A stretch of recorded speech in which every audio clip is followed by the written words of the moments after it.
पहिला यो प्याजलाई हल्का ब्राउन हुने गरेर फ्राई गरिदिने। अनि साइडमा बिरयानीको मसला, यसलाई पनि लाइट ब्राउन हुने गरेर भुट्ने। अनि त्यस पछाडि ब्लेन्ड गरिदिने।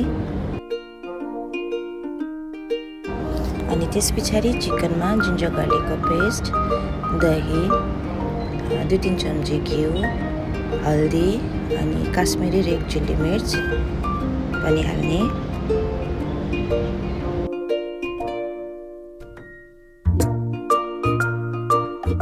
अनि त्यस पछाडि जुन चाहिँ हामीले बिरयानीको मसला बनाएर राखेको थियौँ त्यो पनि हालिदिने।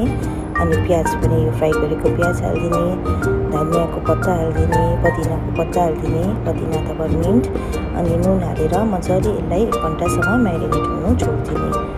त्यस पछाडि मैले यो काटेर राखेको भेजिटेबलहरू सबै फ्राई गरिदिने। अनि यसलाई पनि एक साइडमा राखिदिने। अनि त्यस पछाडि जुन चाहिँ म्यारिनेट गरेर राखेको चिकन थियो त्यसलाई केही पनि नहालिकन लो मिडियम हिटमा पाक्न दिने। अनि अर्को भाँडामा चामलको लागि गरम मसला हालेर एकछिन उमाल्न दिने। अनि त्यस पछाडि यसलाई पारिदिने। अनि त्यसमाथि भिजाएर राखेको चामललाई हालेर पाक्न छोडिदिने। त्यसमा कि 75% चाहिँ पाकोस्। अनि जुन चाहिँ यो हाम्रो चिकन छ, चिकनको ग्रेभी यतिको भएको छ। अनि यसलाई चाहिँ निकालेर एउटा साइडमा राखिदिने। हाम्रो चामल पाकेर यतिको भइसकेको छ। अनि यसलाई तारिदिने चामललाई। अनि फर्स्ट लेयरमा चामललाई हालेर त्यहाँबाट फेरि यो चिकनको ग्रेभीलाई हालेर फेरि चामल हालेर अनि त्यहाँबाट हामीले जुन चाहिँ राखेको फ्राई गरेर राखेको भेजिटेबल्सहरू छ त्यसलाई फेरि यसरी हालिदिने। त्यो माथि फेरि चिकनको एक लेयर हालिदिने। अनि त्यहाँ पछाडि फेरि चामल हाल्ने।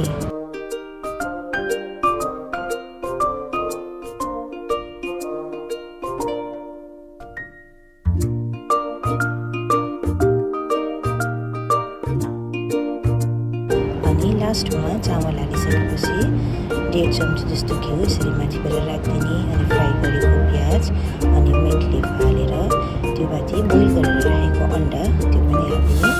अनि त्यहाँबाट मजाले एल्युमिनियम फोइल लगाएर लो मिडियम हिटमा पाक्न